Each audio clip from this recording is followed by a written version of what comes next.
कि $375 मिलियन में भारत से फिलिपाइन ने मिसाइल सिस्टम खरीदने का ऐलान किया है, जिसके लिए 2017 से कोशिश हो रही थी और भारत ने भरामूस और दीगर जो उनके मिसाइल्स हैं वो फिलिपाइन को देने का ऐलान किया है।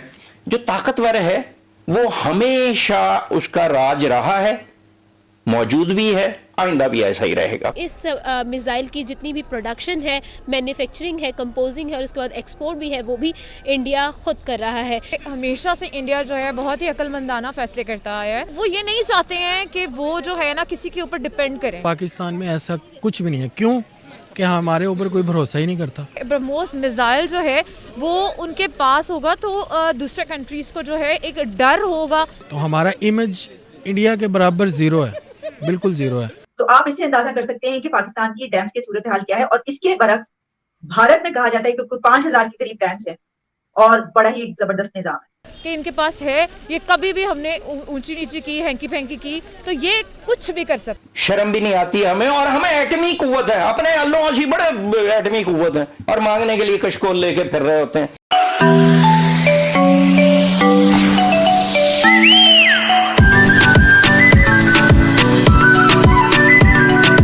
फिलिपाइन और भारत के ताल्लुकात के हवाले से है। रॉयटर्स ने दावा किया है, रिपोर्ट दी है कि $375 मिलियन में भारत से फिलिपाइन ने मिसाइल सिस्टम खरीदने का ऐलान किया है, जिसके लिए 2017 से कोशिश हो रही थी और भारत ने भरामूस और दीगर जो उनके मिसाइल्स हैं वो फिलिपाइन को देने का ऐलान किया है। चीन के जितने भी मुखालिफ ममालिक हैं, भारत उनके साथ ताल्लुकात बना रहा है ताकि साउथ चाइना सी के अंदर भारत चीन के खिलाफ है जो बागी हैं उनकी कमान कर सके। कहा जाता है कि थाईलैंड को, फिलिपाइन को और दीगर मुल्कों को भारत इसलिए सपोर्ट कर रहा है ताकि चाइना पर सबकत ले सके, ताकि चाइना को भारत की सरहदों से दूर रख सके। ब्रह्मोस मिसाइल जो इंडिया और रशिया का कंबाइंड था उसको परचेज कर लिया गया फिलीपींस की तरफ से $374 मिलियन रुपीस में, जिसका 51% शेयर जो है वो इंडिया की तरफ जाएगा और 49% शेयर रशिया के पास होगा। इसके अलावा अगर हम मज़ीद बात करें तो इस मिसाइल की जितनी भी प्रोडक्शन है, मैन्युफैक्चरिंग है, कंपोजिंग है और उसके बाद एक्सपोर्ट भी है, वो भी इंडिया खुद कर रहा है। एक बहुत बड़ी अचीवमेंट है इंडिया की। डेफिनेटली इंटरनेशनल मार्केट पर भी एक पॉजिटिव इमेज जाएगा और भी बहुत कुछ होगा। उन्होंने जो परचेज कर लिया है, जैसे कि हमेशा से इंडिया जो है बहुत ही अक्लमंदाना फैसले करता आया है। वो ये नहीं चाहते हैं कि वो जो है ना किसी के ऊपर डिपेंड करें। उन्होंने परचेज कर लिया, उनसे बहुत ही अच्छी अचीवमेंट है, बहुत ही बड़ी अचीवमेंट है। अब वो इसके जो है ब्रह्मोस मिसाइल जो है वो उनके पास होगा तो दूसरे कंट्रीज को जो है एक डर होगा कि इनके पास है। ये कभी भी हमने ऊंची नीची की, हैंकी फैंकी की तो ये कुछ भी कर सकते हैं। इस चीज़ का भी एक बहुत बड़ी चीज़ है जो हुई है, जो अचीवमेंट की है इंडिया ने, बहुत बड़ी अचीवमेंट है। इससे अब उनके वजह से जो है डर रहेगा। अच्छा, इंडिया की ये जो मिसाइल की हम बात करें ब्रह्मोस की, इसकी मैन्युफैक्चरिंग, कंपोजिंग और उसके बाद एक्सपोर्ट भी इंडिया खुद करेगा फिलिपिन को, ठीक है। उसके बाद आपको क्या लगता है इंटरनेशनल मार्केट किस तरीके से देखेगी इस चीज़ को? क्या लगता है, क्या इमेज रखती है? इंडिया की इमेज जो है वो बहुत ही अच्छी और अपग्रेड हो जाएगी और मैन्युफैक्चरिंग और प्रोडक्शन अगर वो अपनी ही मेड इन इंडिया करने लगेंगे तो ये बहुत अच्छी बात है। वो बहुत सारी ऐसी चीज़ें जो मेक इन इंडिया के प्रोसेस के थ्रू जो है वो बन रही है और ये एक और अचीवमेंट उनकी इन अचीवमेंट्स में शामिल हो गई है। तो हम लोग उनको बहुत ही अच्छा तरह कहते हैं कि बेस्ट ऑफ लक और ये और भी ज़्यादा अचीवमेंट्स करें और उनकी इमेज जो जाएगी अब बाकी कंट्रीज़ में या दुनिया भर में वो बहुत ही आला और अच्छी होगी। इंडिया देखें आजकल, वैसे भी आप देखें कि इंडिया बहुत तरक्की कर रहा है, आईटी में भी बहुत तरक्की कर रहा है और डिफरेंट ये जो जितने भी प्रोजेक्ट्स हैं सब में नंबर 1 टॉप पे जा रहे हैं। देखें जैसे अभी आपने बात की कि इंडिया में वो एक प्रोजेक्ट लगा रहे हैं, वहाँ पे मैन्युफैक्चरिंग कर रहे हैं, लेकिन पाकिस्तान में ऐसा कुछ भी नहीं है। क्यों? कि हमारे ऊपर कोई भरोसा ही नहीं करता। तो हमारा इमेज इंडिया के बराबर ज़ीरो है, बिल्कुल ज़ीरो है।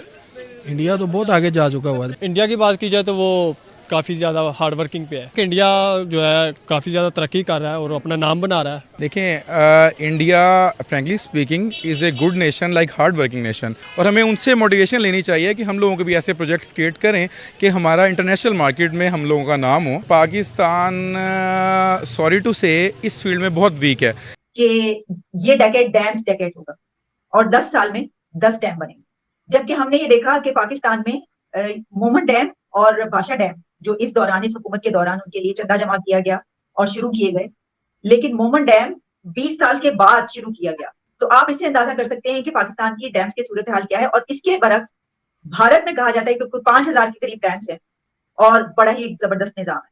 कि क्या वजह है कि भारत में 5000 से ज्यादा डैम कहा जाता है और पाकिस्तान में कोई डैम बनाने का एक मसला पड़ जाता है, अजाब आ जाता है। आप ऐसे इलाकों में डैम बना रहे हैं जो आपके इलाके ही नहीं है। मैं आपको इसकी एक मिसाल देता हूँ, बादशाह डैम ही इसलिए मैंने पिक किया कि बादशाह डैम तो 20 साल पहले बनाने की बात हुई थी। जनरल मुशर्रफ का ये सबसे बड़ा जो है वो प्रोजेक्ट था। तो जनरल मुशर्रफ को फाइनेंसिंग क्यों नहीं मिली थी? वर्ल्ड बैंक ने और IMF ने और जितने दूसरे एशिया बैंक ने, जो भी कहीं लेंड कर सकते हैं, लोनिंग कर सकते हैं। IMF तो मेरे ख्याल में इस पे करता नहीं, आई एम नॉट श्योर, लेकिन जो कर सकते हैं, जिसमें वर्ल्ड बैंक नंबर 1 था और बैंक एशियन बैंक था, उन्होंने ये कहा कि हम आपको पैसे इसलिए नहीं दे सकते कि ये जो डैम आप बना रहे हैं ये डिस्प्यूटेड एरिया में। अब गिलगित बल्तिस्तान जो है, 2006 की बात कर रहा हूँ, आप रिकॉर्ड उठा के देख लें, उन्होंने क्लियरली कह दिया कि ये जो है डिस्प्यूटेड एरिया, आप ये रिजॉल्व करें, पैसे ले जाएं। मुशर्रफ को जाहिर है उस वक्त ये प्रोग्राम ड्रॉप करना पड़ा, चूंकि जाहिर है फाइनेंसिंग नहीं हो रही थी। उसके बाद जाके दोबारा जो है इमरान खान के दौर में इन्होंने जो है वो वर्ल्ड बैंक से, एशियन बैंक से, सारे इदारों से रब्ता किया, उन्होंने मना कर दिया।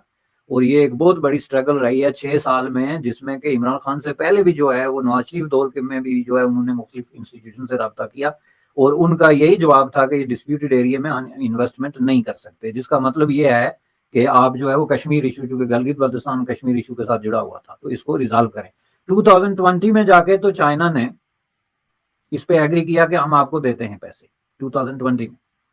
अब आप जरा इसमें देखें कि चाइना ने क्यों एग्री किया। इसलिए कि जाहिर है चाइना से ज्यादा कौन जानता है कि डिस्प्यूटेड एरिया है। चाइना के तो बिल्कुल ही बगल के नीचे है ये। हम दोनों ही काम है हमारे, हम मैदान से दौड़े हुए भी हैं और रो रो के प्रोग्रामों में, जैसे अभी हम रो रहे हैं, वो जी अब क्या करें जी, अब उम्मत मुस्लिमा क्यों नहीं आ रही। दूसरी बात, जो ताकतवर है वो हमेशा उसका राज रहा है, मौजूद भी है, आइंदा भी ऐसा ही रहेगा। और ये जो है ना मुसलमानों की बात आप कर रहे हैं, ये बेचारे जो है ना, ये ऐसे ही बस कहने के लिए बहुत अच्छा है, मुस्लिम उम्मा, यही हम फिरोख्त कर रहे हैं और मांगने वहां पहुंच जाते हैं, दे रहा सखिया राय खुदा। शर्म भी नहीं आती हमें, और हमें एटमी कुव्वत है, अपने अल्लाह से बड़े एटमी कुव्वत है और मांगने के लिए कशकोल लेके फिर रहे होते हैं। दूसरी बात, फिर उन्होंने हमारी इज्जत करनी है, उन्होंने हमारी इज्जत नहीं करनी, वही हमारे साथ सलूक करना है जो किसी भी मंगते के साथ होता है।